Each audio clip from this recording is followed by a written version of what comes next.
Hi everyone. We had some technical issues during the recording of this episode, so for the news segment and the first review, sadly, the audio quality is pretty bad on my end. Nothing we can do about it, just want to let you know. Hope you enjoy the episode regardless. So, without further ado...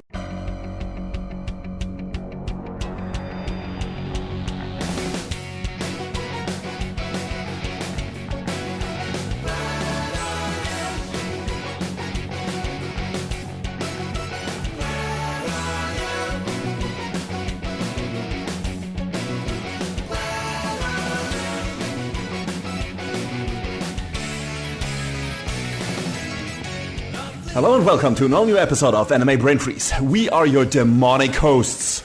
I am John. And I'm CC, and when there's just too much cool anime to watch, we've got you covered. After last week's excursion to heaven, this time we'll start things off with a trip to hell, as I embark on a journey together with a group of convicts and their executioners to search for the elixir of immortality in Hell's Paradise. After that, John and I will once again reunite with everyone's favorite empathic swordslinger to vanquish more deadly foes in the newest arc of Demon Slayer. And without giving too much away, this season already is a vast improvement over the previous ones because the yellow-haired shit stain is barely in it. But before all of that, there is an impromptu news segment we have to squeeze in. Sounds like one hell of a time, so grab your favorite monster-killing weapon of choice, shoulder your patented mute demon sister containment box, and definitely don't pause the pod. We'll be right back.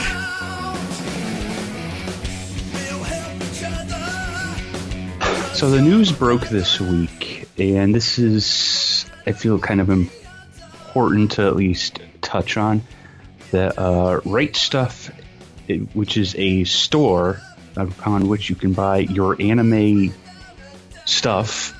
Yes. That is including DVDs, Blu-rays, merch, figures, you name it, they probably have it. The right and the wrong anime stuff. True. And get it all. Yes.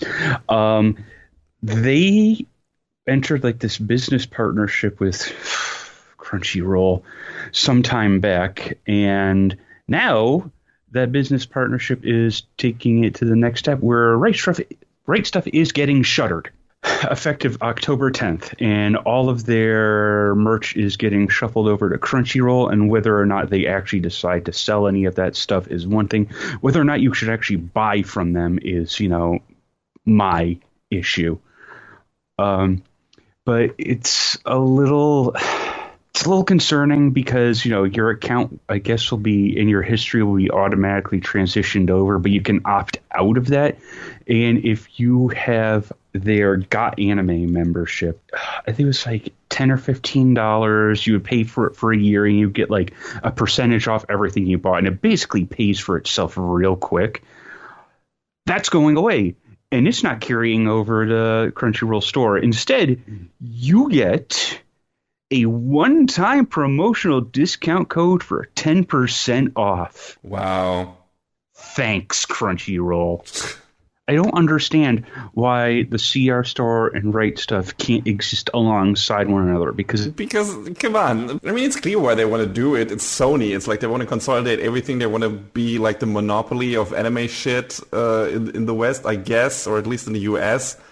And that, I guess, encompasses the stores to sell the merch. And, I suppose, but it's still... It sucks. It sucks. Back when I thought the merger of Crunchyroll and Funimation was a good thing, I didn't think it would lead to all sorts of other bad things. So hindsight is 2020, but I don't know. In certain cases, these kind of mergers can be a good thing, I guess. If there's more money for acquisiting licenses and everything and getting more stuff to the viewer, whatever. But it also always can become a problem when, like I said, there's a monopoly on a certain thing and then just the companies can do whatever the fuck they want with whatever other sub-companies they acquire. So we'll see how much worse this will get. But this is definitely one of the very unfortunate side effects. I say that as someone who is on the outside of that specific thing because I have used RightStuf once because I think if you live in the US, their deals are very, very good because they also have free shipping and stuff like that. But their international shipping rates are actually not that great. Yeah, I think within the US, it's free shipping at $50, and like if you live in Canada, it's free shipping at $2.50, which is kind of like okay, that's not so good. Yeah, it gets worse if you ship to Europe. Trust me.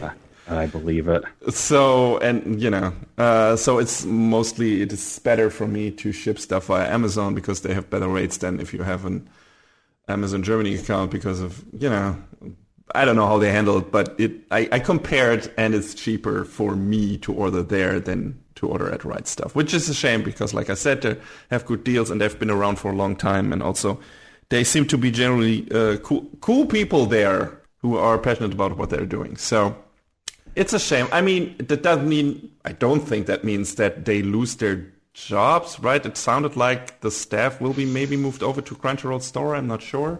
There was no word on that, but I would be willing to believe the worst. True. Okay.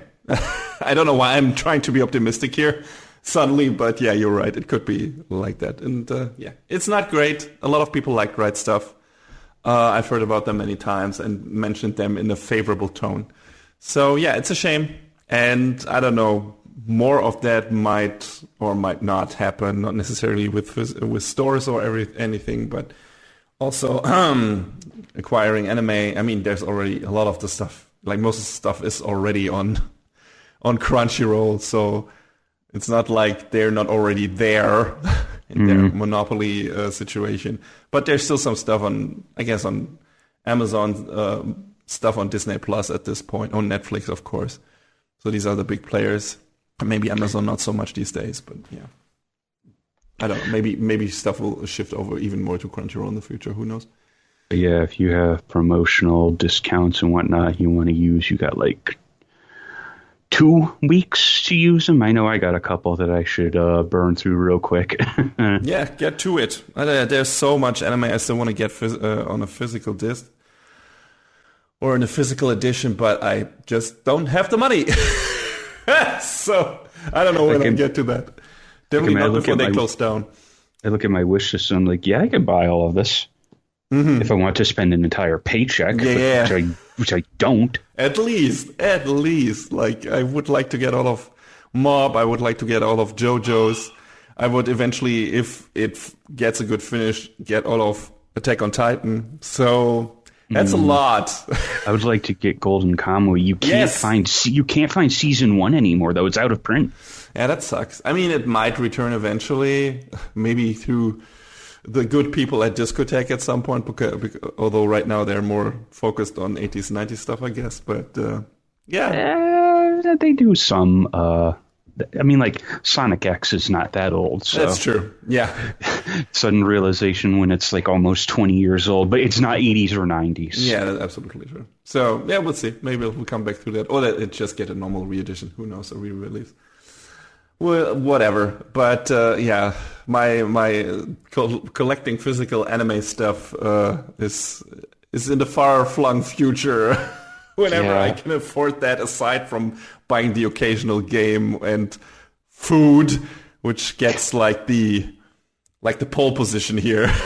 Yeah, I mean, I've kind of made my peace with games because I've transitioned to playing stuff on PC. But still some Blu-rays I'd like to own. Same, so like.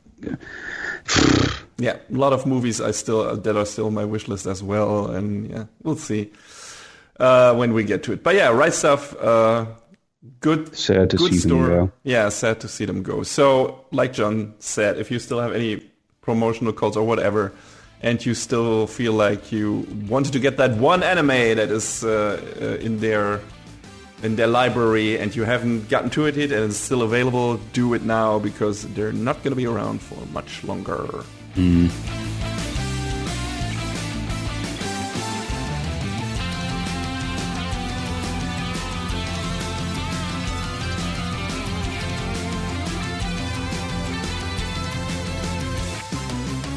Gabimaru the Hollow is one of the most vicious assassins ever to come out of the ninja village of Iwagakure. He's ruthlessly efficient, but a betrayal results in him being handed a death sentence. Yet faced with this seemingly inevitable fate, he finds himself apathetic. After leading a blood-soaked life, Gabimaru believes he deserves to die. However, every attempt to execute him inexplicably fails. Finally, Sagiri Yamada Asaemon, a fledgling member of a famed executioner clan, is asked to take Gabimaru's life, yet Sagiri makes no move to kill him as requested. Insisting that Gabimaru will not die because of his love for his wife, Sagiri instead offers him the chance to obtain a full pardon for his crimes. If he travels with her to the island of Shinsenkyo, obtains the elixir of life, which supposedly grants immortality, and brings it back to the shogun, then his freedom will be assured. But of the many who have traveled to the island in search of the mythical elixir, not a single person has returned sound of mind, if at all. Gabimaru decides to accept the offer, alongside 10 other death row convicts, in hope that he and his wife may finally live in peace. But Gabimaru, the other convicts, and their executioners are not prepared for the horrors that await them ahead. Because in this ostensible paradise, heaven and hell are just a hair's breadth apart. So yeah, Hell's Paradise is based on a manga by Yuki Kaku, which ran for 13 volumes from 2018 to 2021 and is thus finished. A rare thing we get to say here on the show at the start of the anime adaptation of a manga. Wow. Yeah, so usually the manga are still running when the animes start airing. But yeah, this one is wrapped up, which makes me hopeful that we're gonna see a full adaptation of the source material in due time. And this first season of the anime counts 13 episodes and is handled by MAPPA. Not really much to say about them, that we haven't already said many times before, since they handle a lot of the big hitters these days. The director of this show is Kaori Makita. She was an episode director on Yuri on Ice and the quote-unquote final season of Attack on Titan. It's okay. The final, the real, for really, we mean it this time, is coming soon. It's coming up. I'm looking forward to it. She was also involved with the production of TQ and Space Dandy and was the director of Kakegurui Twin and Twittering Birds Never Fly. They just turned into X's. Yeah, TQ. You remember the legend never dies. It will remain in our hearts and minds. And as expected, Hell's Paradise is a damn pretty show. Really colorful, nice effect work, good environmental design, especially when it comes to capturing the inherent beauty as well as the creepiness of the show's titular Hell's Paradise. The OP is stylish, got a hot bop of a song by Millennium Parade and Ringo Shiina as well. The animation is good, especially in certain fight scenes, but we have also seen better from MAPPA. So don't expect anything on the level of the best Jujutsu Kaisen or Attack on Titan have to offer. But what is there is competent and really good looking. So, let's talk about the characters. Gabimaru the Hollow, like mentioned in the intro, is a former ninja, technically still one, but he's been kind of betrayed and exiled from his ninja village. He got fucked over by the village chief and is now imprisoned by a local magistrate. And his body is near invincible, so he's tough to kill. And the first episode shows the people who imprisoned him trying to kill him several different ways and not succeeding, which, as mentioned, I think in the sneak peek is horrifying but also funny. It's basically like they're trying to cut his head off, but in an instant, for some reason, he just strains his neck muscles, and for some reason that makes the sword break. Yeah, he's very strong. He is very strong. There's a reason for why he subconsciously tries to protect himself from being killed. It's not that he's not like, oh man, I deserve to die. Like mentioned in the intro, he kind of feels like that on the surface, but there's something happening in the subconsciousness of his mind that is, his body is telling a different story. It still wants to survive. So they try to kill him, but it's not that easy. There are so many methods that they try to tear him apart with like 2 bolts, and they're trying to burn him alive. Nothing like that works. And then a head executioner sent from Edo, who has been mostly visiting the magistrate's attempt at killing Gabimaru, intervenes. Her name is Sagiri. And yeah, she says Gabimaru will be granted a pardon and protection against the village chief of Iwagakure if he joins a mission to find the elixir of life on a mysterious hellish island. He agrees to be able to return to his wife, the daughter of the village chief who betrayed him, and to take her away to a normal, quiet life. He is the ultimate ninja wife guy. And that comes through several times in this show. And the village chief killed Gabimaru's parents when Gabimaru was still a baby because they wanted to leave the village to raise Gabimaru away from all the death. And the village chief raised him afterwards, was a nice fellow. And apparently the village chief also already drank from the elixir in the past and became invulnerable. Maybe. It's at least kind of hinted at, but also maybe not. Well, I won't go into that because that's kind of spoilers. But Gabimaru is now torn between being the emotionless killing machine the village chief raised him to be and the caring human being that his wife slowly returned him to be. And the show does a really good job in the first episode to endear us to our main characters. Gabimaru pretending to have no care for the world of the living anymore, and Sagiri seeing right through him, making him realize in a one-on-one fight that he is only pretending to be soulless because he can't live with the pain of not being able to see the only person anymore that didn't treat him like an inhuman tool and monster, and also because he killed, of course, a lot of people and everything, which that's hard to confront, especially when, like I said, the only person that comforted him still, regardless, and saw his humanity and all that, is being kept away from him. So going on this little journey of self-discovery with Gabimaru makes us immediately root for him, even though he is, let's be honest, a terrifying, near invulnerable killing machine. But that's good storytelling, like making that possible, like in the first episode. Like, it's not like this is going through all of the scenes. They add more to that. But already in the first episode, we see enough flashbacks to his life in the village, and contrasted to that, the attempts of killing him and his fight with Sagiri and everything, to make us realize what kind of person Gabimaru is, and realize that he's actually a cool character and a likable character deep down below. And we want to root for him. We want to see him get reunited with his wife. We hope that everything turns out well for him.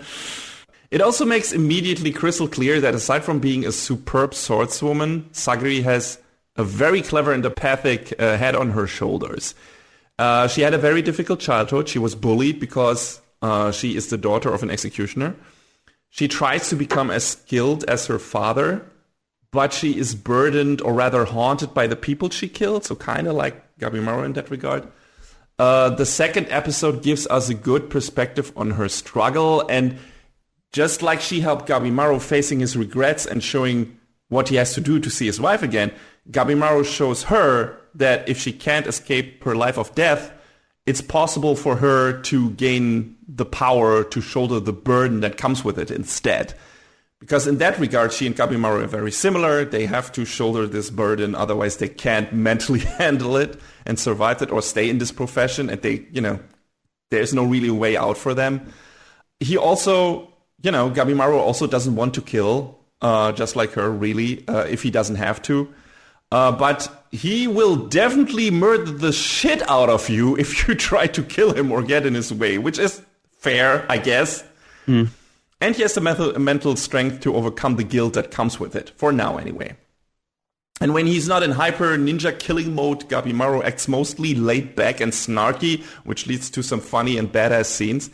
You like that kind of character type, of course. If it's not like overplayed, and for him, it's kind of subdued in some aspects. Like, he's not like throwing out zingers a minute or anything, or jabs at every character, but he has some fun commentaries on certain scenes or how certain characters behave, and he's like a cool laid-back guy most of the time.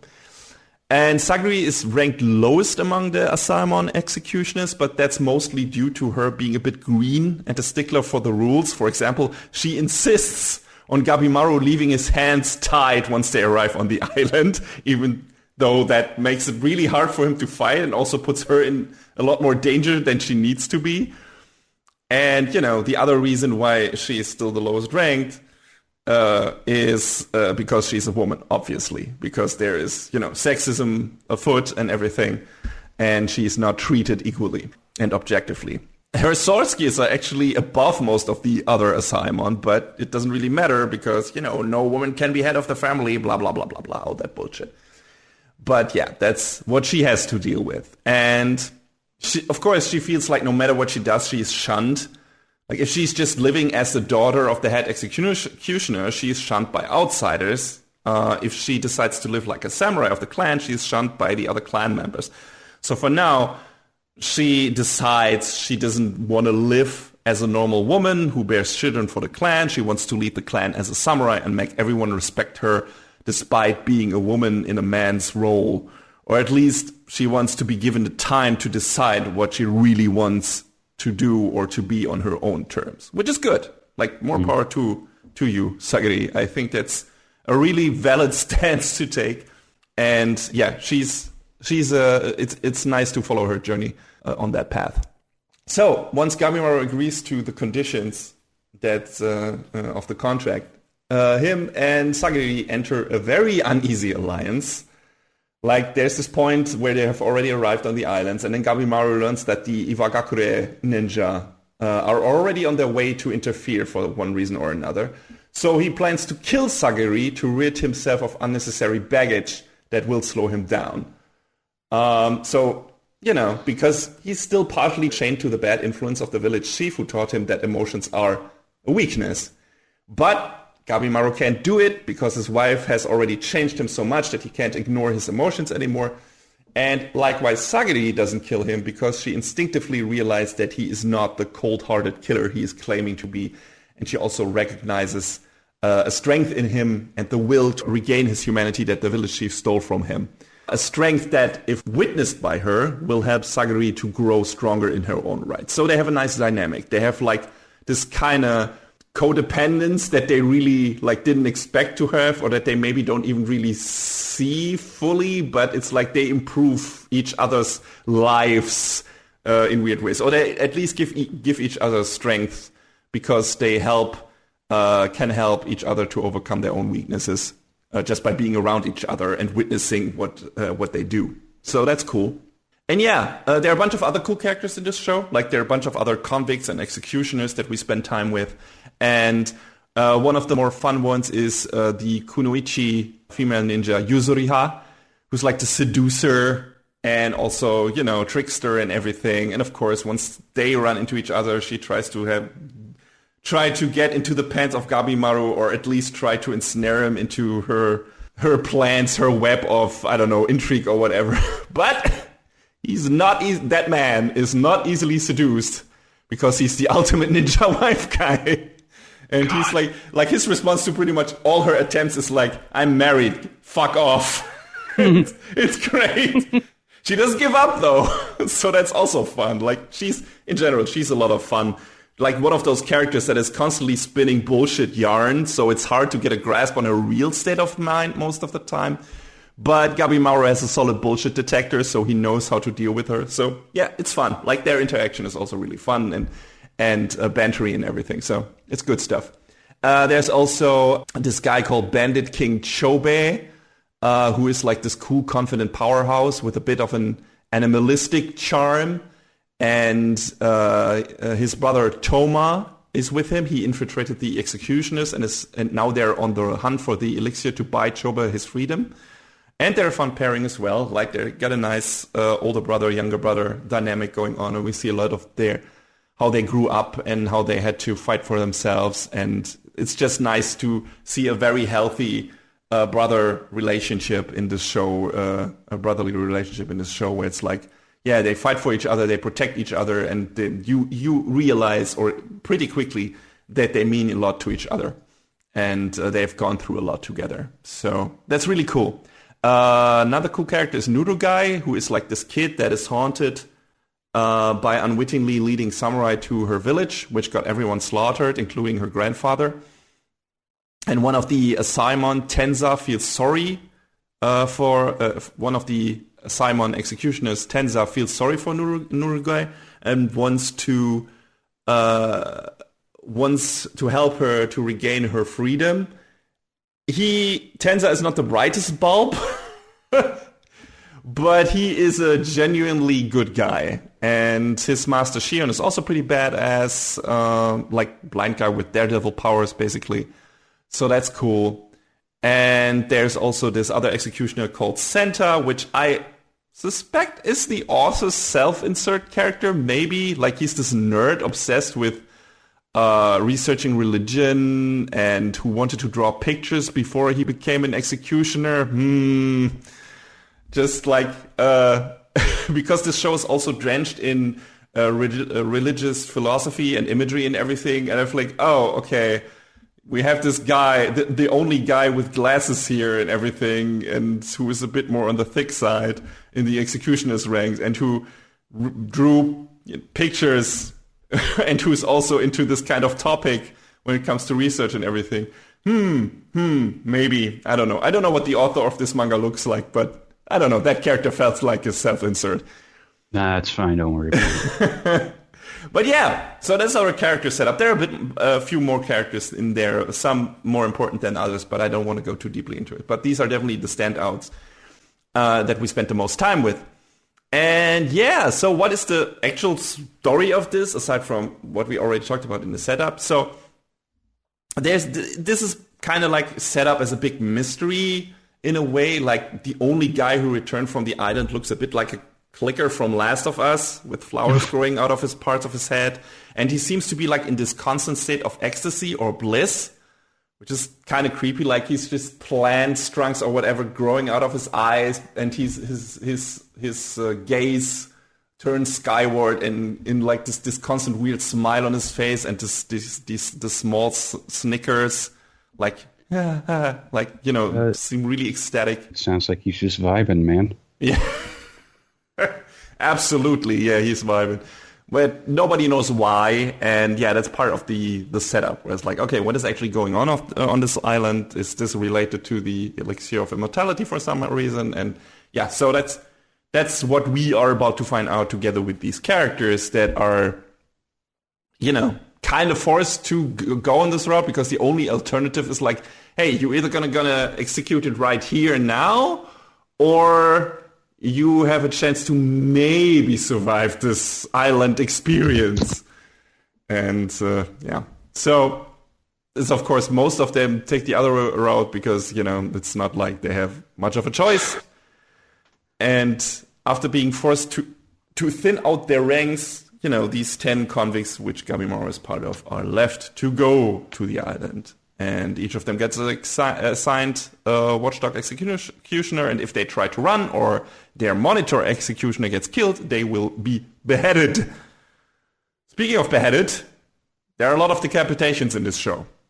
It's like anime Sleepy Hollow up in this bitch. The show is generally one of the more gory and violent shows I've seen in recent years. When Gabimaru goes all out on some of the cannon fodder criminals, he's such a ruthless butcher that even the bloodthirsty magistrate is taken aback.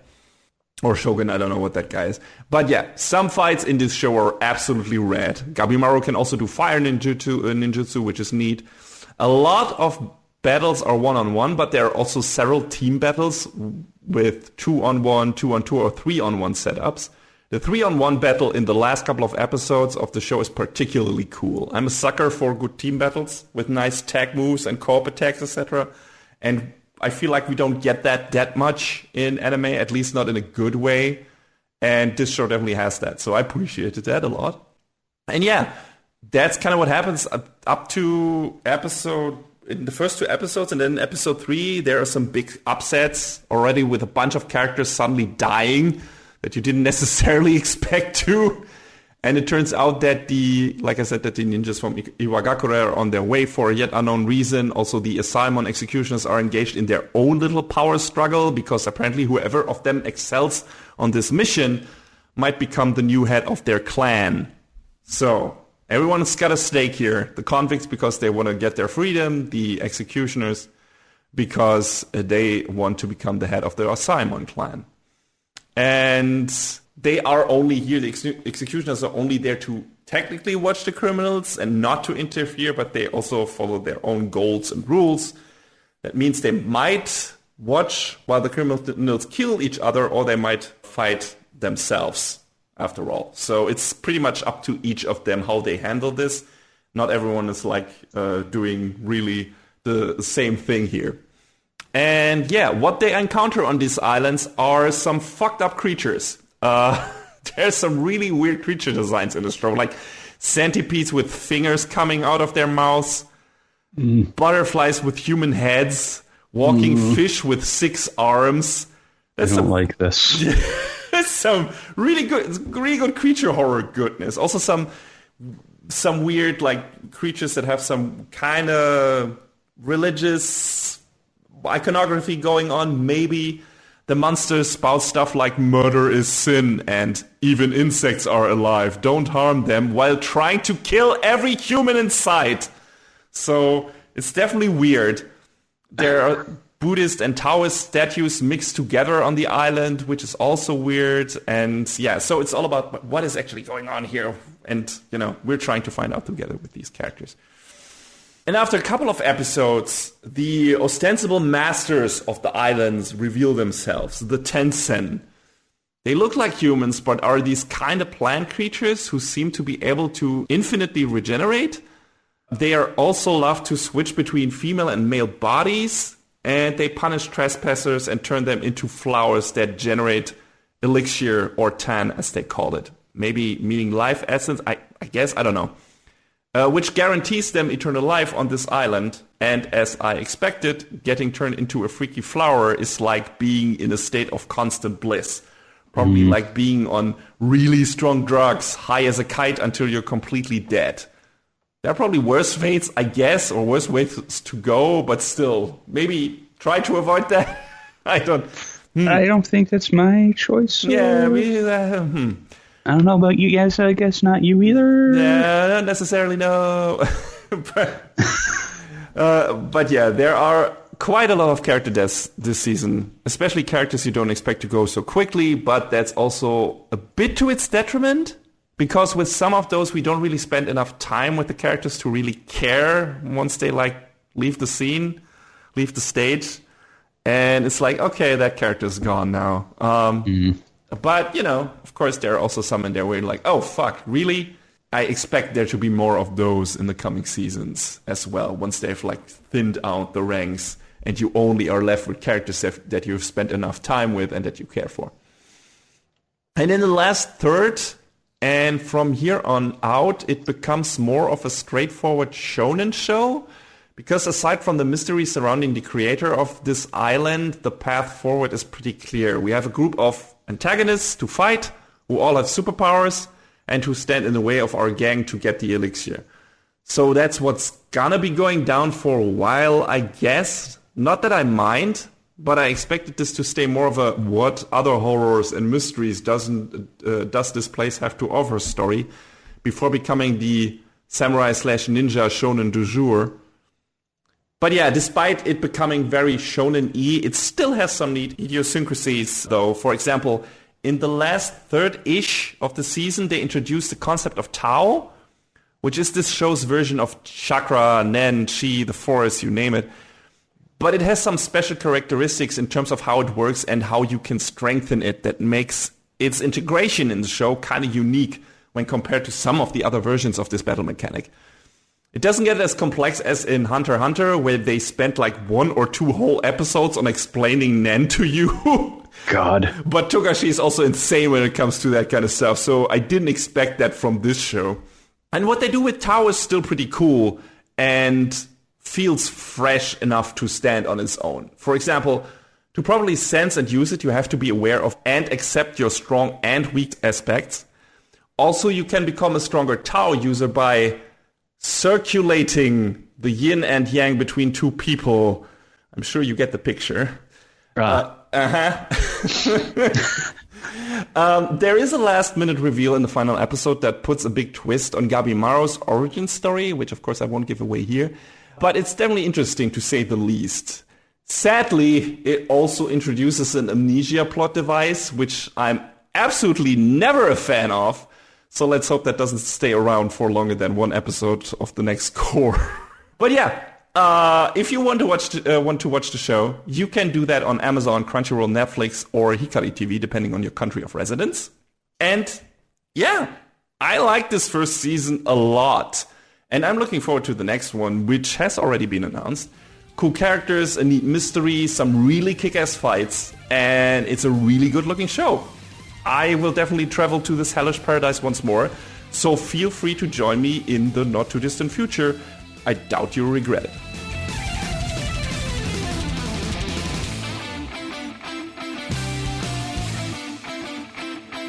Right, so it was about that time, I guess, for Demon Slayer to come back. And I've been so hot and cold on this show, but, this time we get to go to the Swordsmith village, and we get to journey there with Tanjiro. Just Tanjiro. Yeah, which is good, good in one way, and I don't know, bad for me in another. Yeah, I mean, I'm just glad there was no yellow hair this time around. Yeah. But yes, the overarching synopsis is that Tanjiro journeys to a village of swordsmith and has to explain how his sword was damaged so badly to Haganezuka, the smith who made it. While Tanjiro waits for his sword to be repaired, enemies start to close in. The mist Hashira Muichiro Tokito engages the demons, but he'll need some help from Tanjiro and Genya, another demon slayer. It's bad enough that they have to fight 2 upper-ranked demons, but they handle a foe who can split itself into 4 separate bodies and regenerate almost instantly. So, I think this is the first time where they have been like, yeah, let's just fight 2 separate demons at the same time. And I mean, I guess you could sort of make the argument that Daki and Gyutaro were their own, but they were also kind of the same. Yeah, I mean, that was a neat twist to the last fight, right? And I guess we had those weren't upper ranks, but they fought in the second half of the first season, where they had that medicine lady investigate the blood or whatever, and they fought the one dude with the balls, or I don't know, did the chick throw the balls? I don't remember. I think so. Yeah, but they fought those, but that was also at the same time in the same area, so it was not really separated. So yeah, this is more of a very, very separate thing with 2 very different factions kind of fighting the demons on their own terms. And then you have also Kanroji. You have Kanroji who also does something else at the same time, I guess. Is not fighting the demons directly, at least not in the beginning. And then joins the others. And so I guess the battle is a bit split up and has a lot of moving parts. So that's interesting. Because it's also important because this season is mostly just that fight. Yeah. It's like the last season, I mean, was also kind of that, at least for its first fight. It was just a thing on the train, trying to solve what is actually happening here, is the power set of the demon, and then fighting them. And then and that was kind of it. And there was also the added fight against the tagged-on fight against Akaza, who killed one of the Hashira. And yeah, and then after that we had the stuff in the entertainment district. And that felt more like there was more happening aside from the fight. The fight, again, I think half of that core, but it still felt more like, okay, there's something else going on. We have a bit more investigation here, and there's some mystery aside from that. And then the fight. And this one goes back to being mostly about the fight. We have to set up episodes that are set directly after the entertainment district arc. So Tanjiro is still in a coma, I guess, in the beginning of this. And so there's that, and him trying to gain his strength back and everything, and then actually going to the Swordsmith village arc, meeting some new people like Kanroji and Tokito. Yeah, so that's a bit of a part, but then pretty much immediately the demons attack. And I was kind of surprised how quickly it happened. Was like, okay, all right, we're getting down to the action. This is a shonen show, so that's totally fine.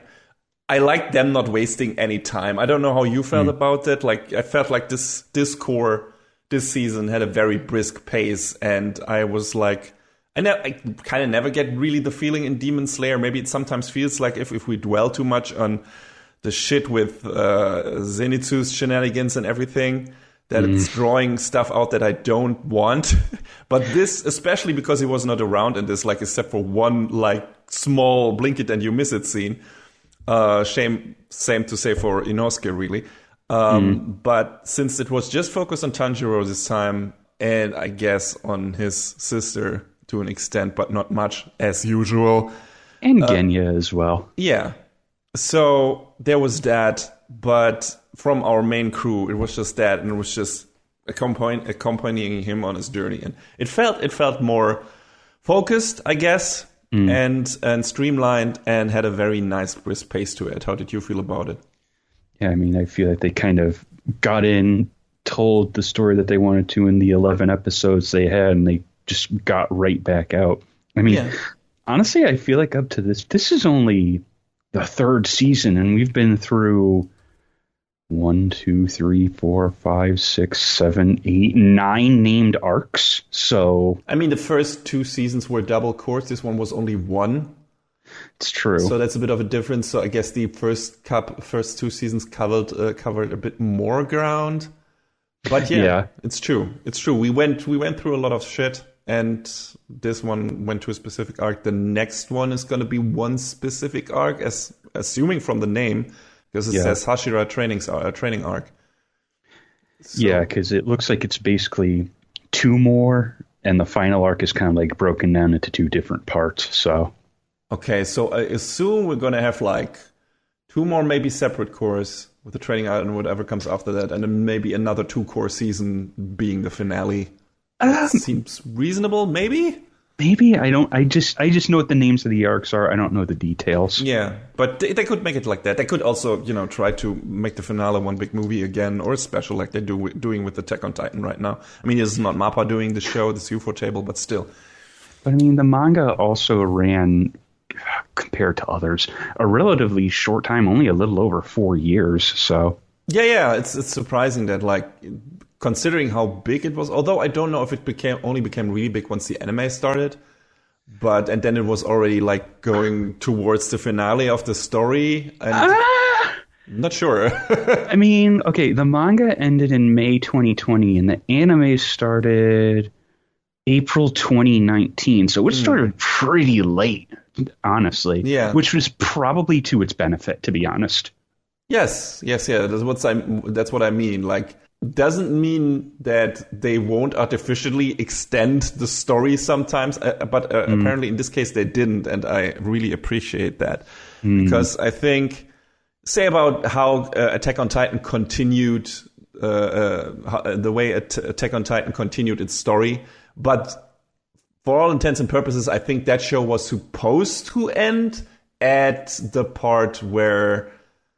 Was that the 3rd season, the ending of the 3rd season, where they finally reached the sea? I think that was the initial intended ending for that manga. But at that point... Really? But I think at that point, also due to the anime adaptation, it had become so popular that... I don't know if Isayama decided on itself or the studio, like the publisher, exerted a certain amount of pressure, but he decided to keep going.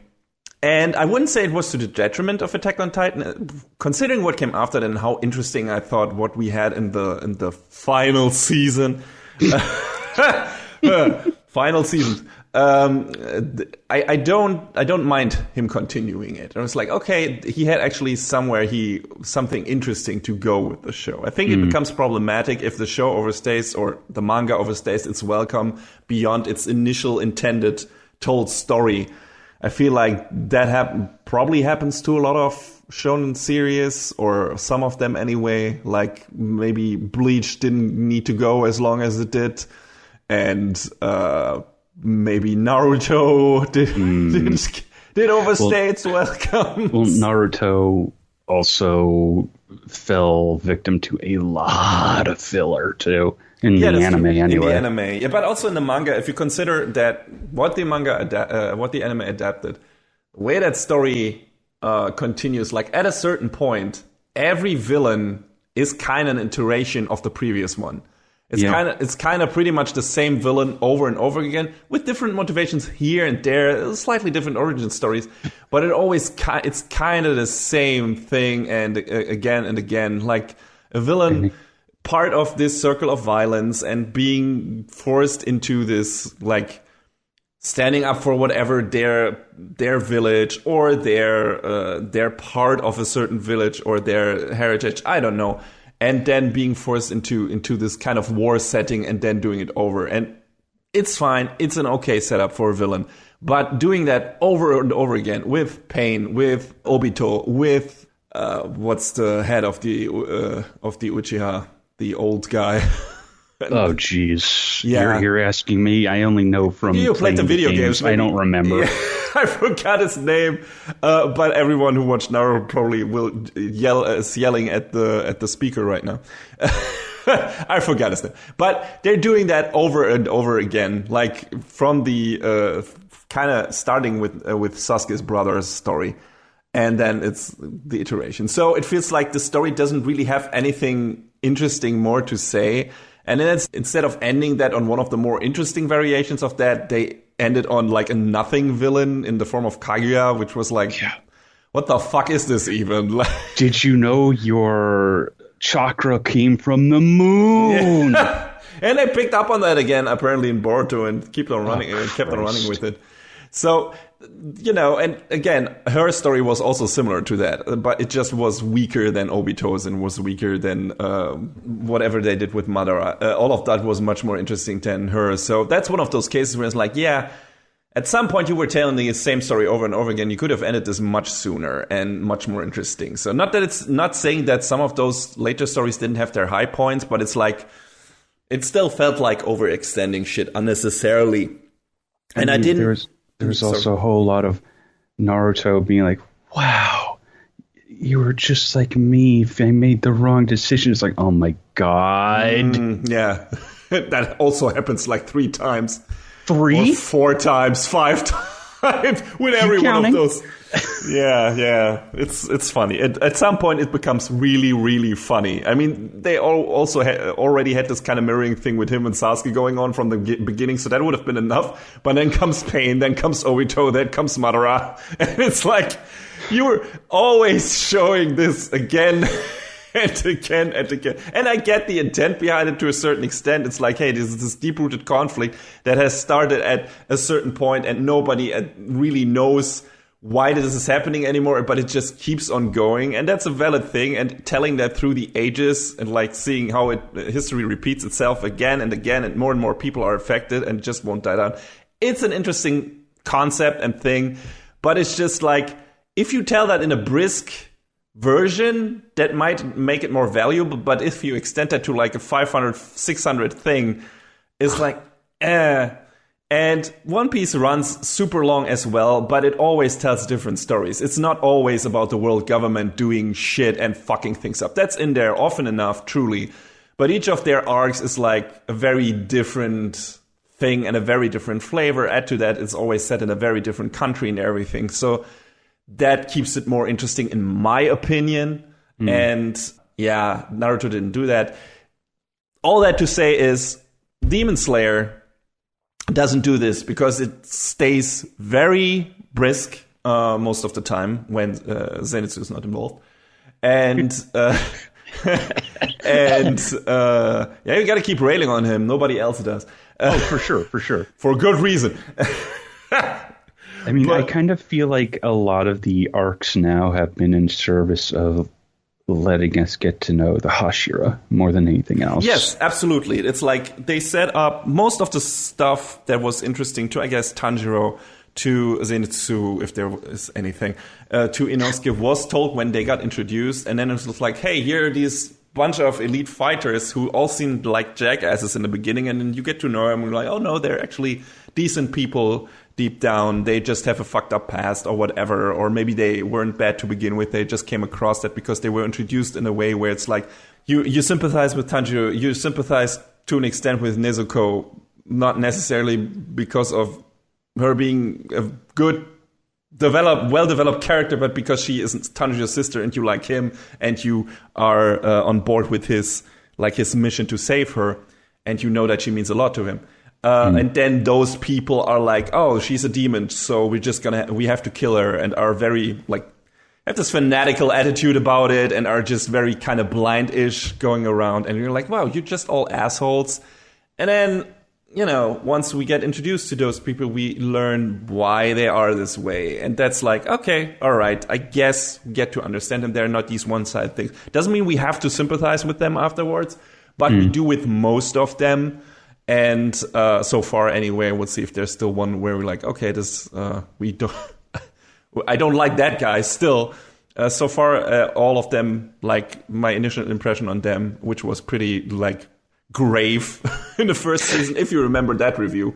Oh, no, I remember, because I was the same. I think I was the same on pretty much everyone except for Kanroji, because she seemed pretty open about it. But all the others were like, Yeah. And maybe we'd gotten to know Tomioka a little bit before then. We still knew him as kind of a jerk, but he wasn't, a hardline jerk like the rest of them. Yeah, exactly. And it's like, okay, I just want to see them get killed off. And I'm like, and once they actually get killed off, starting with Rengoku in the Demon Train arc, and it's like, oh, fuck. Oh, well, that sucks.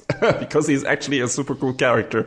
And you actually start to feel with him. And so that's great. That's a good way to do this, and keeping the character roster fresh and bringing new interesting backstories in it. And it's not like they're not keeping on developing some of our main characters. Like, we learned some new stuff about Tanjiro in this core. There's this mystery setup where it's like, hey, his father apparently had some connection to this guy who may or may not be the guy who was the holder or inventor of that sun breathing technique, that super powerful fire breathing technique. And that Tanjiro, for some reason, apparently inherited, which is weird. Maybe his dad is not his real dad. I don't know. Maybe it's that guy. I don't fucking know. Or maybe his dad trained under that dude. But we get some flashbacks to that character who has the same earrings as Tanjiro, right? In this. And it's like, he also apparently, there is this doll that was made in his image, and and there's a sword hidden in it in this season, and which becomes Tanjiro's sword, of course, after it gets reforged by the very haughty personal smith of Tanjiro. But Takane Izuka is definitely a character. He is amazing, and I was shocked how good looking he is under that mask. It's like, what is going on? I expected to be some buff old dude, and then he's like this young, svelte, total hot sauce. I don't know, anime dude, and what is going on here? I feel like this show is catering to a certain crowd. That's fine. Yeah, that's absolutely fine. I was just surprised. It's like never judge a book by its cover. Literally. I will say that I was actually surprised that we get to see underneath the Swordsmith's masks. I figured, they'll just keep that a secret to the end. No, things got dire, and it was like, I guess we're gonna see. Yeah, but he was the only one, right? Did we see anyone else? I think we saw... Oh, what's the kid's name? Hyotoko? I think we saw a little bit under his mask. Oh, okay. Yeah. Okay. Well, yeah, that works. So this season is mostly about just that. It's one big fight. And then some sprinkled in between, like I said, some mysteries about, the origin of Tanjiro being able to use the sun technique. And there's something big happening at the end of the season, which we'll get to. And then that's pretty much it for this core. But like I said, entertaining, definitely from beginning to end for one reason or another. And I enjoyed it a lot. So it sounds like you did too, John. Yeah, for sure. It was briskly paced. There was no Zenitsu.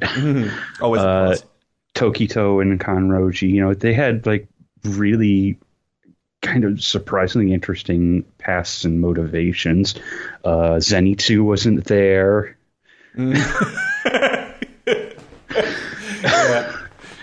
So yeah, that bears to repeat. Yeah, it is just that big of a boon. And the increasing complexity of the demons is kind of interesting too. You mean their relationships or the way their powers work?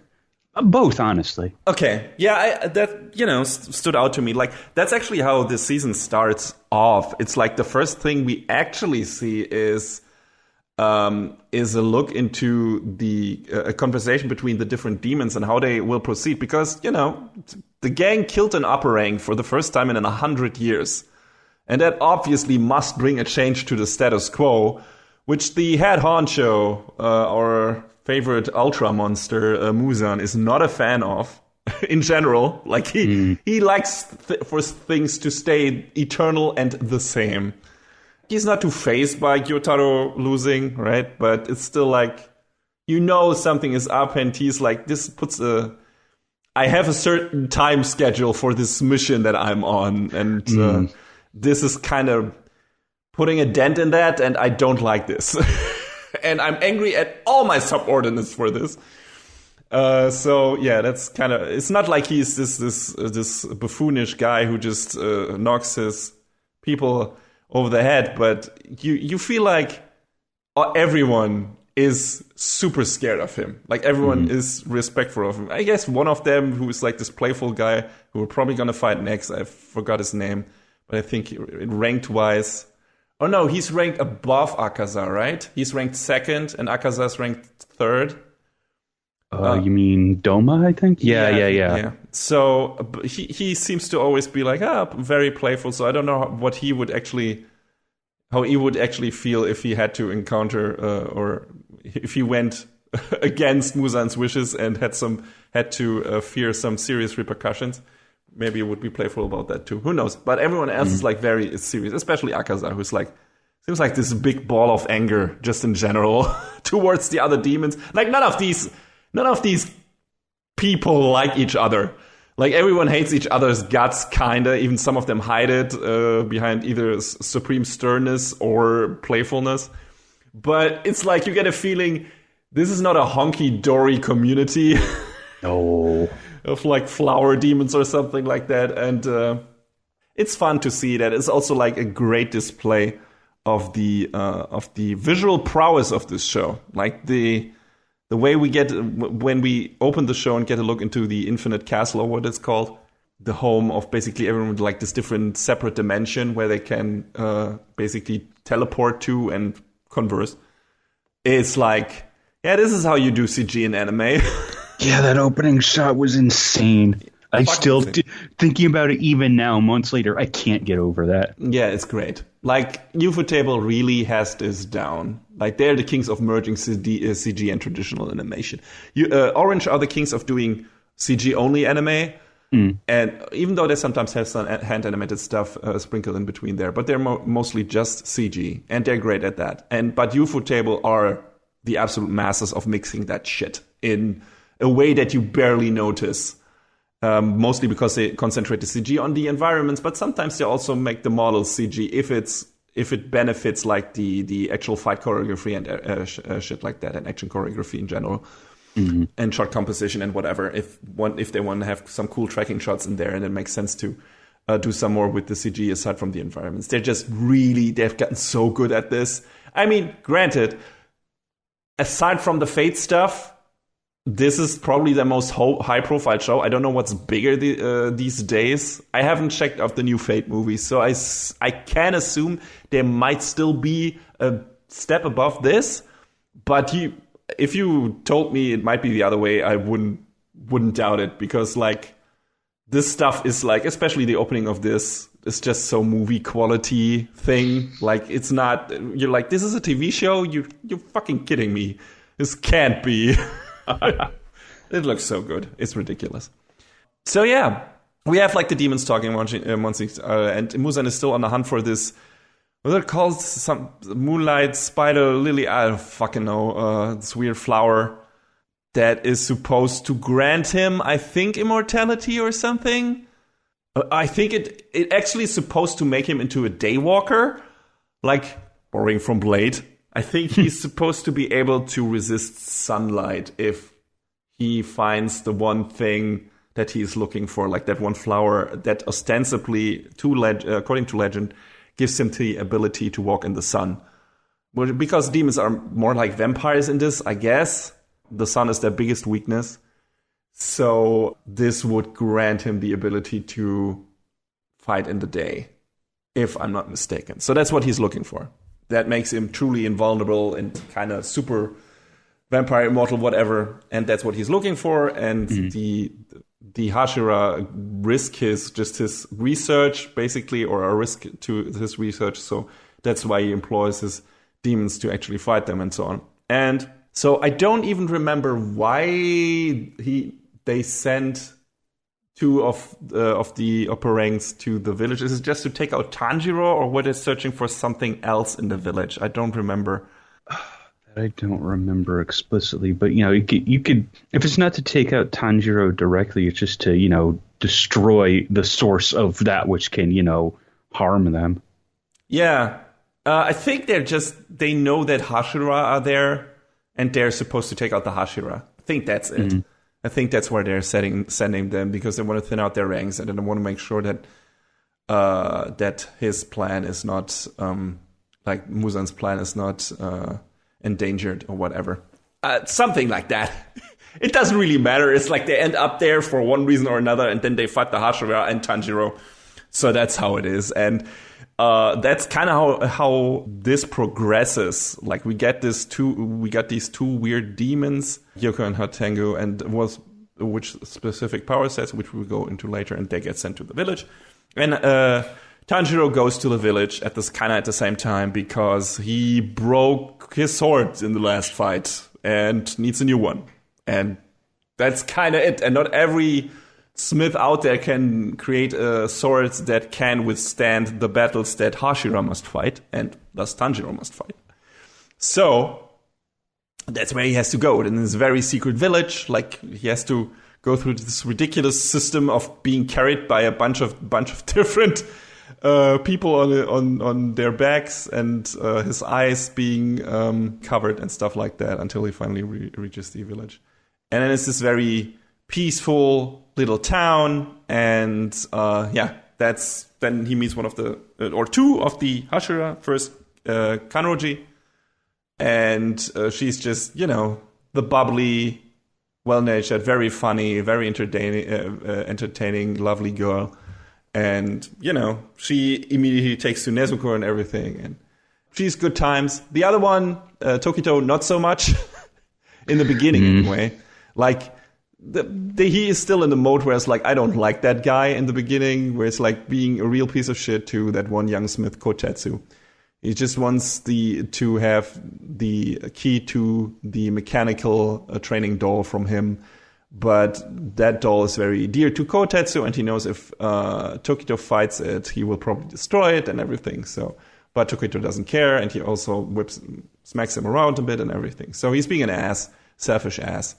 And Tanjiro doesn't abide bullies, so they butt heads. But Tanjiro is like still weaker than Tokito. Tokito is very strong. He's very fast, and his crow is a stuck-up bitch.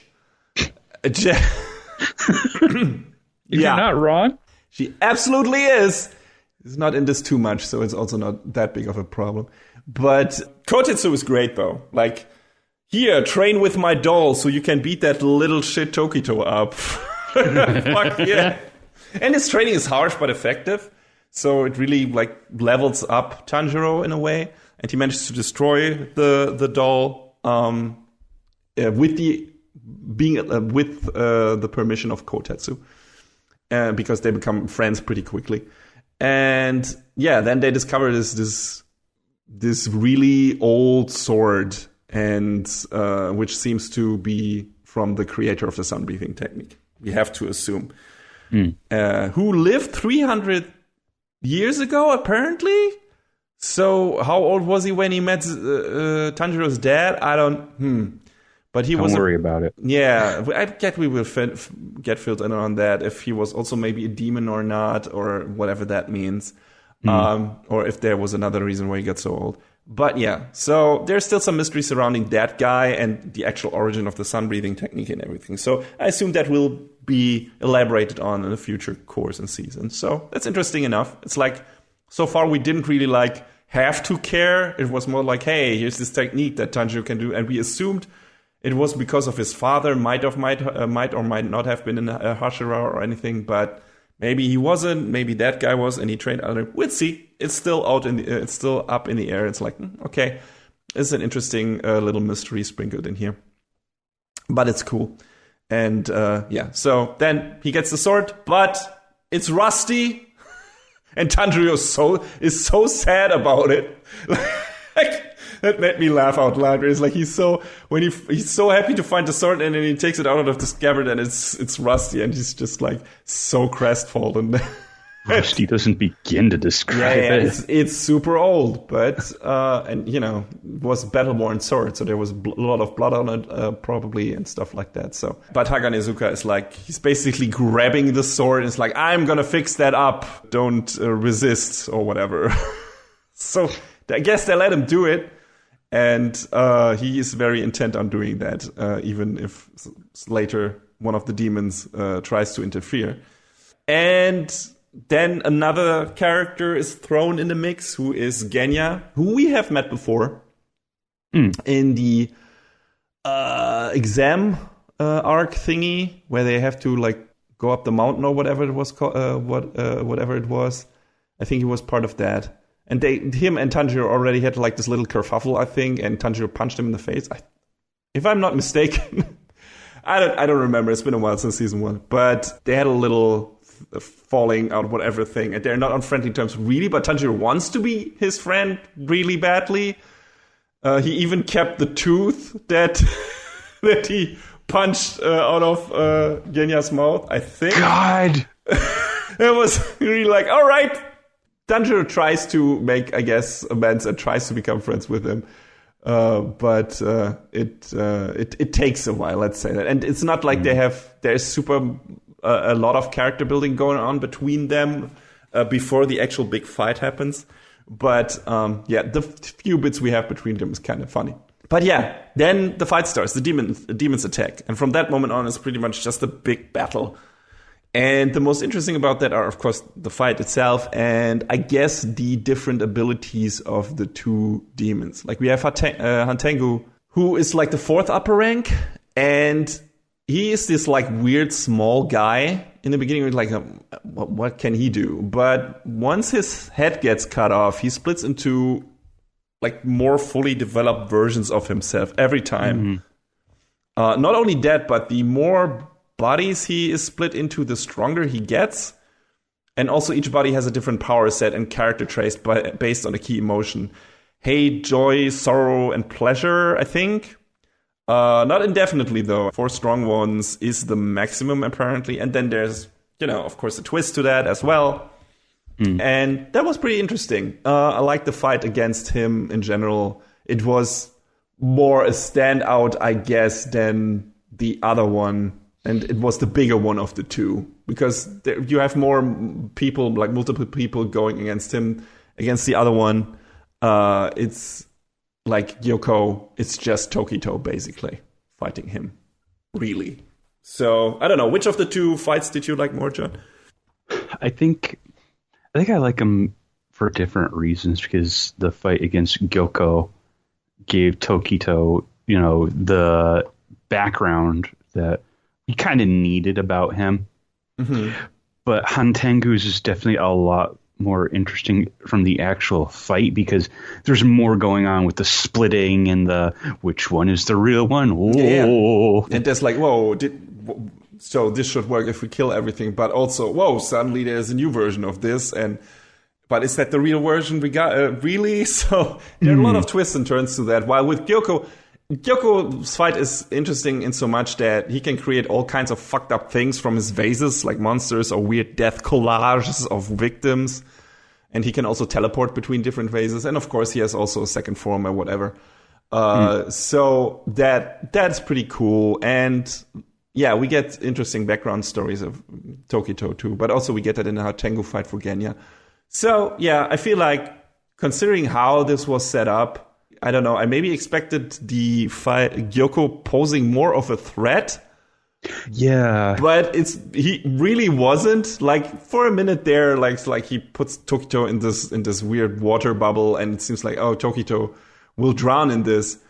But considering how he gets out of it, he was not really in much danger. It was just a character thing where it's like, oh, there's self-doubt here. There's also kind of this half reluctance to maybe stay alive or whatever. And so that's more of a problem here than his actual power not being, like, him being not strong enough, because that guy is strong as fuck. Like, don't mess with Tokito. Like, and the way he disposes of Gyoko ultimately is like, buddy, really, if it weren't for that one thing, you didn't have a chance in hell against that dude. And I wonder, the moments like these make me wonder, like, how is it that the upper ranks have been safe for so long? Or is it just this generation of Hashira is so exceptionally strong that they were able to not die for so long? Because I guess Akaza is super strong because he killed Rengoku pretty, I mean, not easily, but handily. Yeah. But I'm kind of willing to bet it's the latter. Yeah. Like, they just didn't have any competition up to this point somehow. Yeah. But also that's what the leader of the Hashira says. He's like, this generation is special, right? There's something about this, and especially the ones that are coming now, like Tanjiro, for example, and Inosuke and Zenitsu. And that there's something to them that makes them, that seems like now they have a real chance of fighting the demon after all this time. So, I mean, that's another part this show is about, like, handing over the mantle from one generation to the next and actually let them finish the fight and everything. So that's cool. And so Gyoko, after being, a bit of a threat in the beginning, more to the general populace of that village, because he unleashes these weird fish monsters, this weird giant goldfish thingies. I don't know why, but that part in particular, like, creeped me out. Oh yeah, it's creepy as fuck. Like, everything about Gyoko is creepy. Like, his weird obsession with art is like this thing that is going on, and him I think the creepiest shit, aside from this weird fish monsters, were like these weird death collage thingies. Like, he creates like these weirdly contorted versions of the characters he kills that he pulls into his vase and just breaks all their bones and keeps them in the constant state of, like, suspended pain, and it's a nightmare. And you, really want to see that guy getting killed for more than one reason, and ultimately gets. So that's cool. And we learn a lot about Tokito. Just in general, Tokito starts off pretty unsympathetic, but then in this fight, he becomes more and more sympathetic. We learn he lost his memories. We learn he like, Tanjiro's influence on Tokito makes him become less of an asshole, and he actually saves Kotetsu's life. And, he helps Haganezuka. So there's enough going on here. It's like, oh no, he's actually a cool guy. So that's fine. And then we learn that Muichiro Tokito, that's his first name, his parents both died the same day. And he was living with only his twin brother, Yuichiro. So Muichiro and Yuichiro Tokito from that point. And his brother seemed like this selfish and mean, more like you feel like Muichiro was in the beginning when we meet him. And his brother Yoichi called him weak and meaningless and so on. But in reality, we learned that he was afraid to lose his brother and didn't want him to take on the dangerous path of becoming a Hashira, even though Muichiro was very into that when that got proposed to him.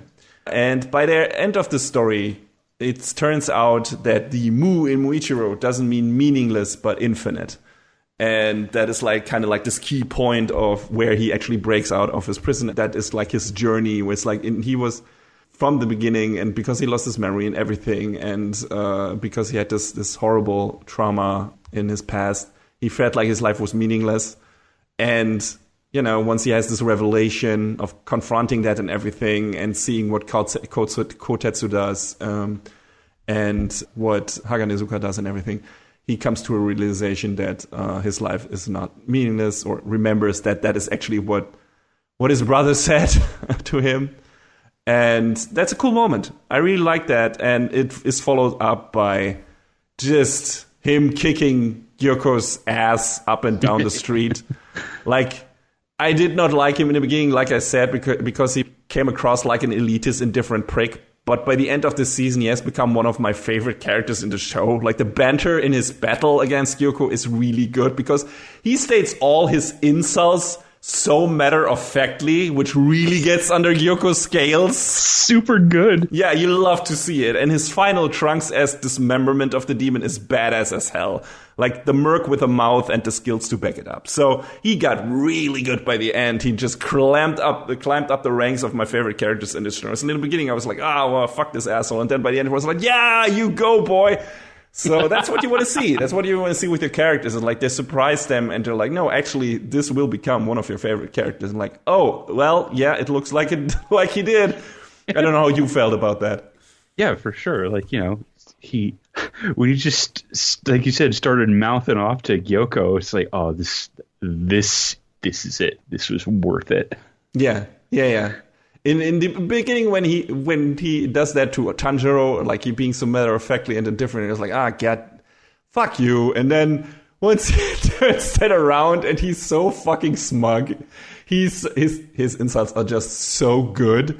And they just work. It's like the way he criticizes Gyoko's art and everything. And it's so snide. And you wouldn't actually expect that from him because he seems so, I don't know, solemn and, has this kind of expressionless face most of the time. But once he puts on a smirk, it's the best one. So, yeah, he was definitely one of the high points in the season for me because he's like, I completely turned around and was like, oh, actually, wow.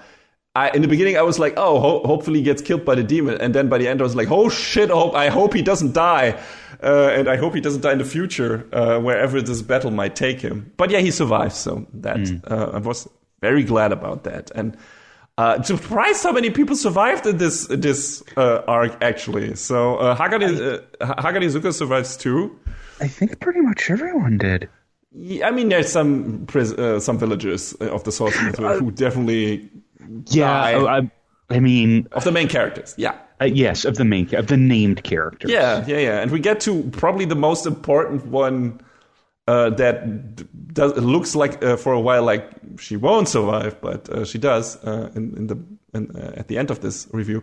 But yeah, Haganezuka, who is focused on finishing to polish Tanjiro's sword phrasing, is like he doesn't even seem to care that Gyoko is slashing at him. Also survives, even though like it again really pisses the demon off more than anything else because it means he is a more dedicated artist than Gyoko is.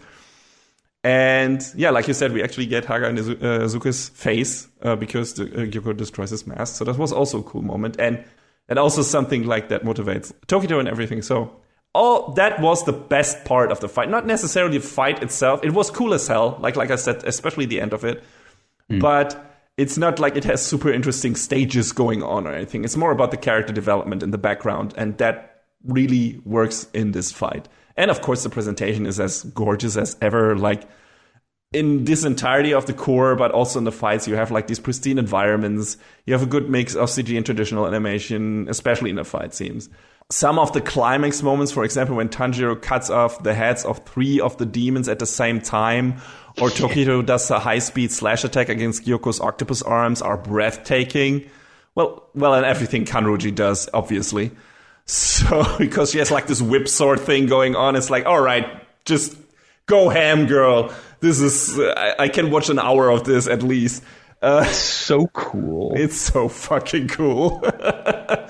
But yeah, so there's enough to see here, even if the actual stages of that fight are not, of that particular one, are not that interesting. For the other fight, for the Hatengu fight, it's a bit more, the actual fight itself is a bit more interesting because there's a mystery aspect to it, as to how actually Hatengu's powers work and everything. With Gyoko is pretty clear from the start and everything. So there, the focus is more on that, though we get a bit of backstory for Genya, whose mom apparently got turned into a demon and killed most of his family, like their family, before his brother could kill her. And we have met his brother too. He became a Hashira. He's the white-haired one, I think. Yeah. And Genya tried to follow him, but he is not as strong. He seems to be able to temporarily summon demon powers, though it's a detriment to his body, I think, or it's a detriment to his health or whatever. But I'm not sure.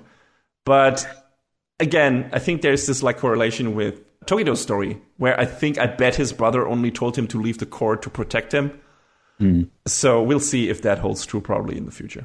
So that's interesting, but the focus in that fight is definitely more on the actual different developments during the fight and the twists and turns in there.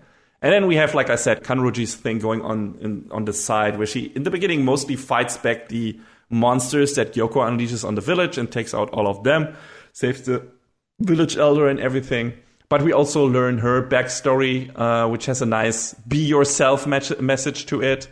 Like, don't be afraid to be a strong girl with a healthy appetite. But it's pretty lame, in my opinion, that there's not much else to her origin, and it gets much less screen time than Tokito's and even Genya's. And the show, I felt like at that point again, which sadly has crept up on me multiple times in this, the show is really not great with how it handles its female characters, aside from making them badass fighters, which is good. Don't get me wrong. At least there's that. They're not all damsels.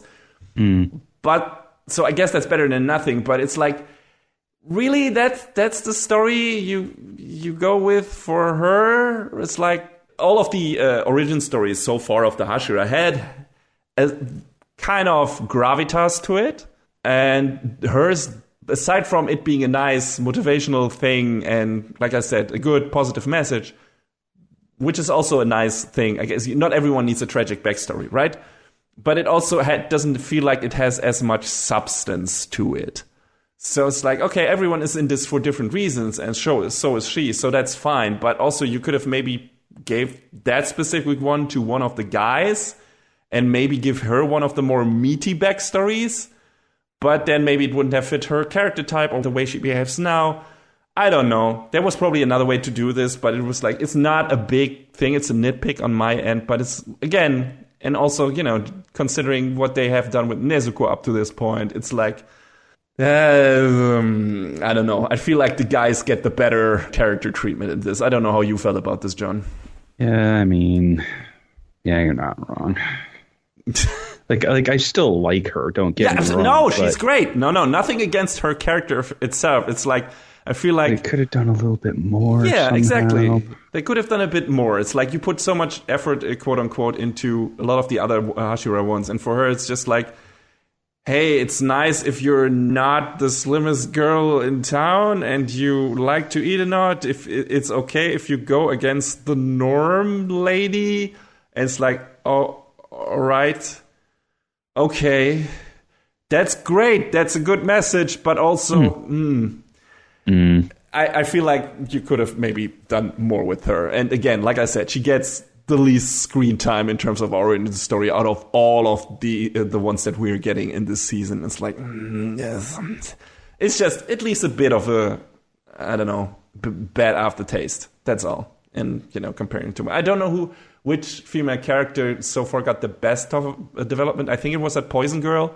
Forgot her name though. There's probably a reason for that. But also because she also doesn't play such a pivotal role in this. But yeah, and the one female character as part of our main crew doesn't talk and spends most of her time in a box, aside from when there's actually stuff to fight. So it's just like we learn about her story by proxy through her brother, and it's just a whole bag of worms in this show with this. And that's the thing that kind of bugged me a bit. It's not like completely destroying the show or anything, far from it. But it's one of those things that keeps creeping up in again and again in this. And I'm like, I feel like they could have done better with this. But yeah, credit where credit is due, though. This show actually made me believe for a second that kill off Nezuko in the final part of this fight. After the, Tokito already disposed of Gyoko, and Kanroji disposes of the some of the fish monsters, they join the fight against Hatengu, but he's like a more formidable villain than Gyoko. Of course, he's ranked one rank higher, but they each have to fight their own way. Like Kanroji has to fight like these weird stone dragon head thingies, and Tokijo is still like kind of exhausted from his fight against Gyoko and shit like that. So it's a bit of a handicap match, I guess, and it becomes more and more problematic. But also, Hatengu is also on a timer because the sun is coming up and everything. But there's like this tense moment where they have to stop him from actually eating some fleeing people and thus gaining enough strength to escape. So there's this moment where it seems like Nezuko sacrifices herself to give her brother the boost to reach Hatengu to cut off his head for the final time.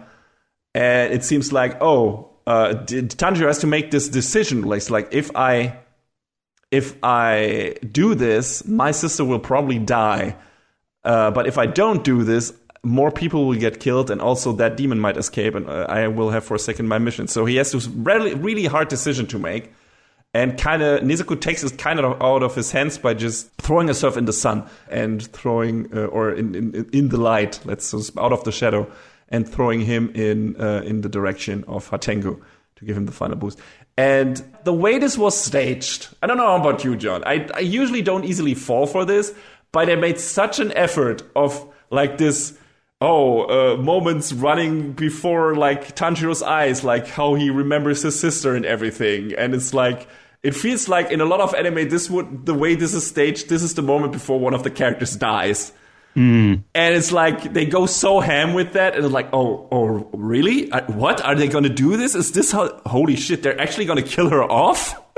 I really believed it for a moment there. It's like they really put the effort in to make you believe that it's finally, and it's like this harsh decision for Tanjiro, and it's like re-driving that home, and then they actually he might return and to the place where she gave him the boost, and then he will only see ashes. So that was pretty, I don't know, it felt pretty ballsy, or pretty well done at least. I don't know how you felt about that. Yeah, I almost believed it too. Yeah, it was tense, right? It was like, wait, are they actually do something with? I mean, that would be horrible in its own right, because she never really got to have some real good character development, and it just would kill her off, which would make her even more of an actual tool to Tanjiro's mission than anything else. But it would have been interesting, like if he lost her and she was his mission, right? You got into all of this just because of her. So what happens to him if he actually loses her? Like, how will he continue?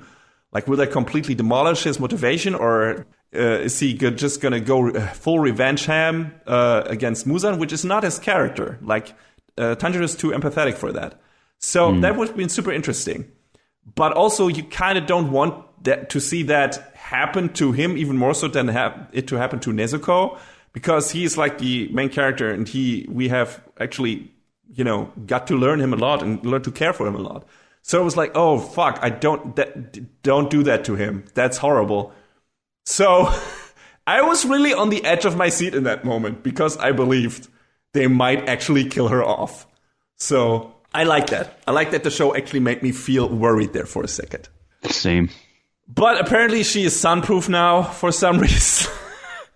And she can speak again for some reason. Kind of. I mean, it feels like it. Like, I sure hope that gets elaborated on in the next season, aside from stating she is the destined demon, which seems to be the thing. Like, we see Muzan's backstory in the context of this, or in conjunction with it, which is a bit lame, too. Like, he was just some rich guy 1,000 years ago and afraid of dying, and I guess his doctor's medicine turned him into a demon or something else, I don't know.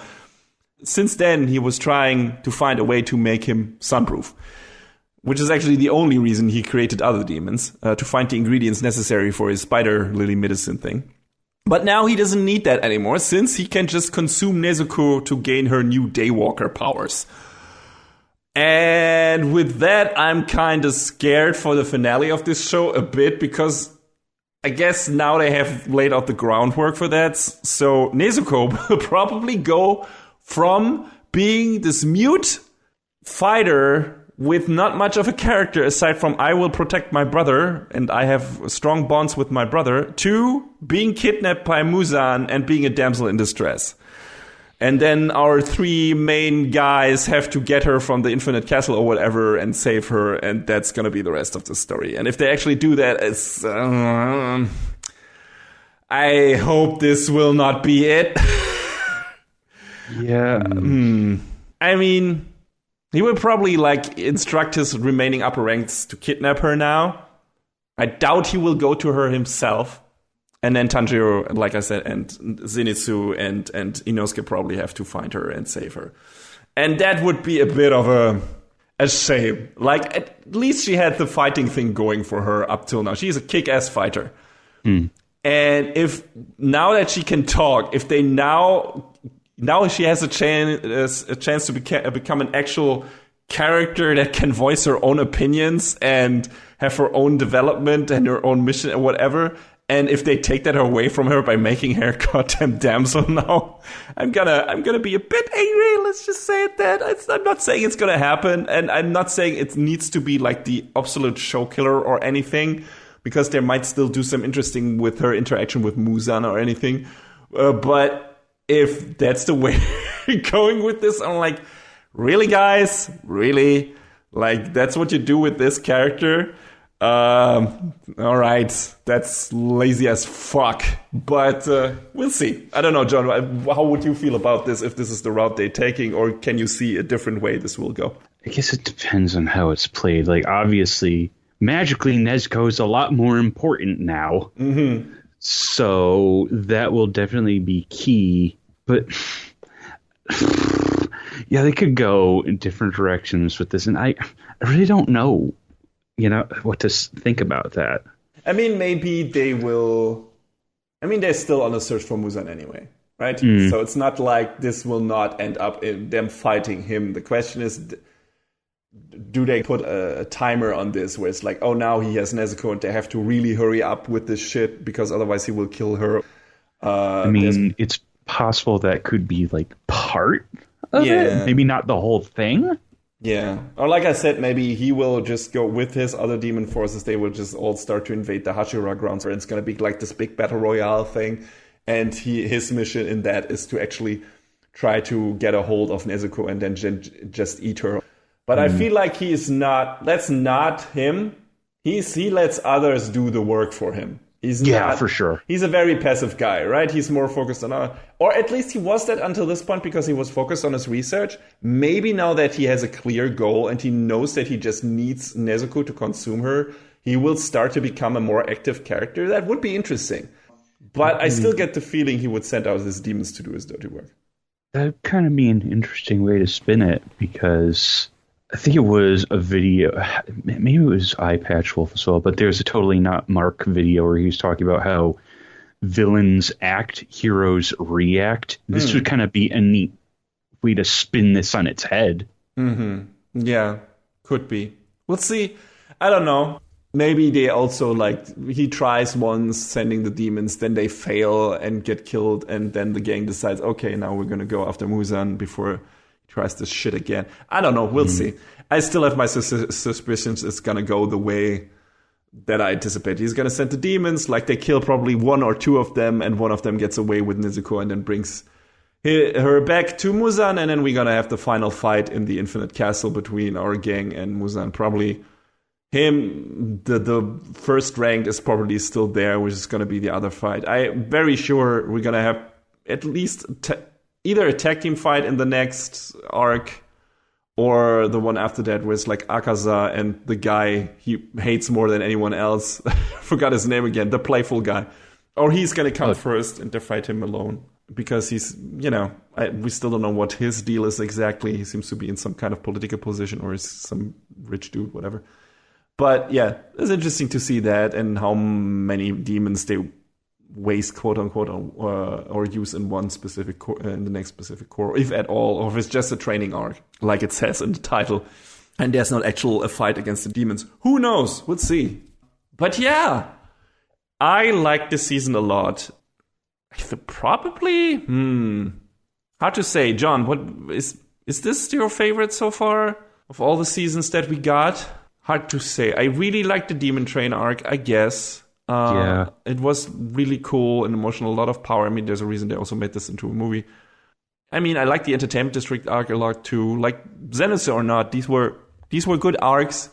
Mm-hmm. But this one just, I don't know, had such a nice flow to it, and really neat battles, some really cool characters. Although I wish they had done more with Kanroji. As usual, I wish they do more with Nezuko. Maybe that will happen now. We'll see. She might be around for the entirety of the training arc and actually have some agency for once.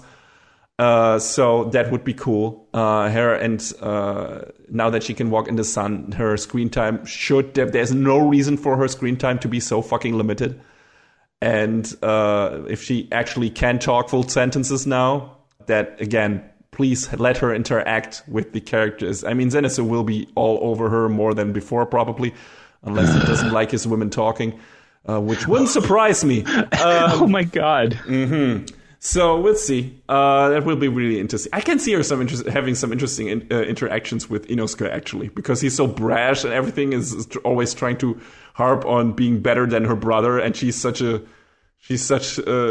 dedicated to her brother. So she might actually give him some lip.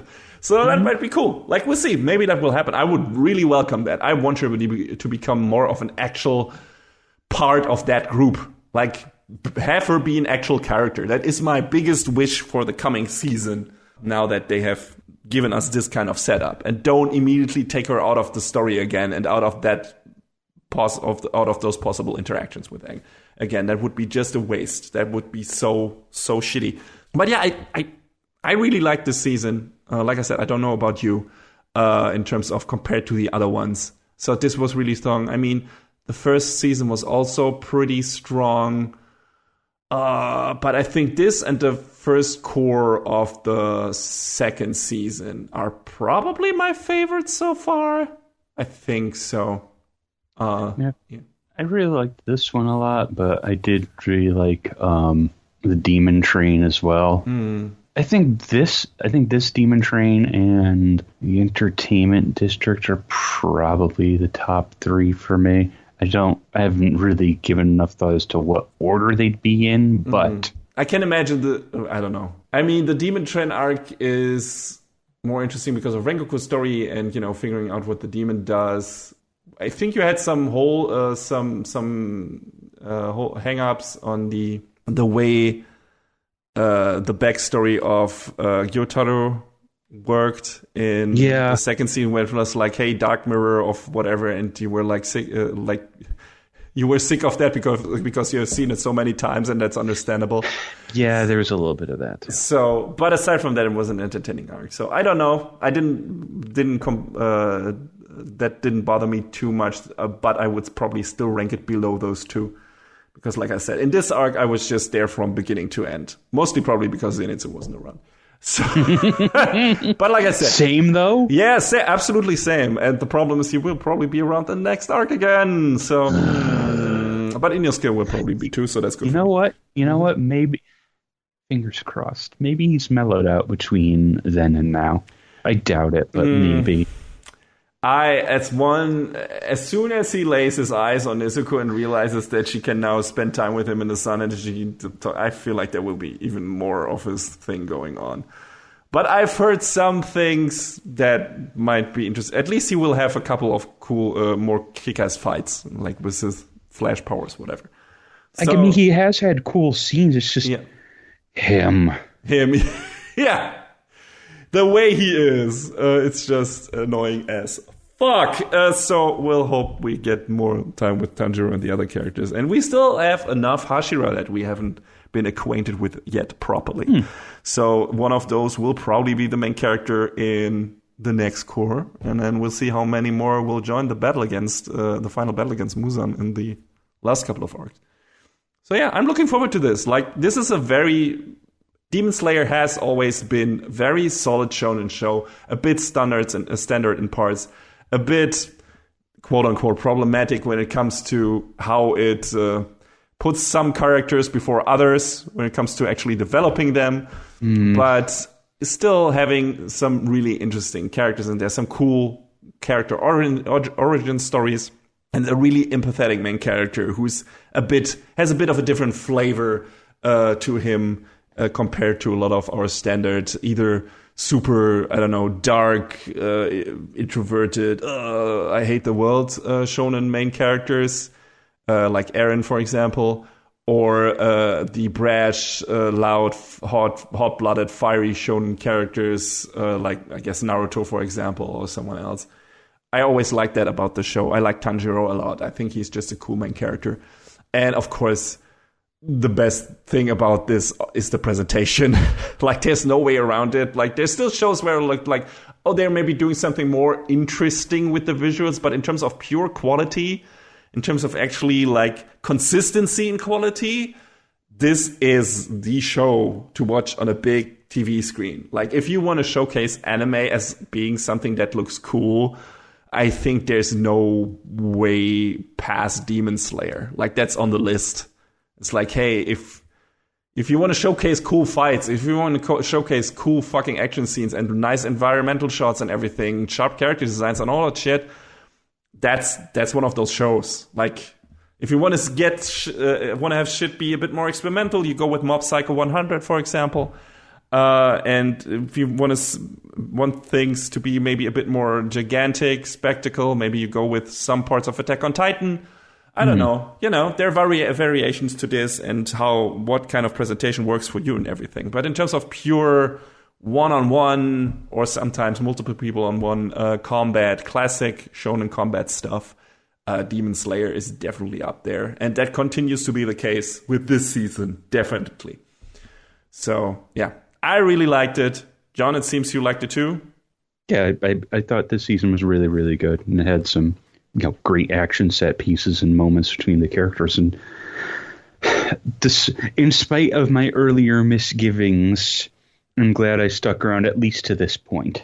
Yes, agreed. So do I. I really had a good time with this season, and I hope this will continue in the next one. We'll see. I think no date has been announced yet for that. But it has been confirmed to happen. We'll see in what form and how long it will be and when it will debut. But speaking for me and apparently also speaking for John, we're looking very much forward to actually watching that in the not-too-distant future. Mm-hmm.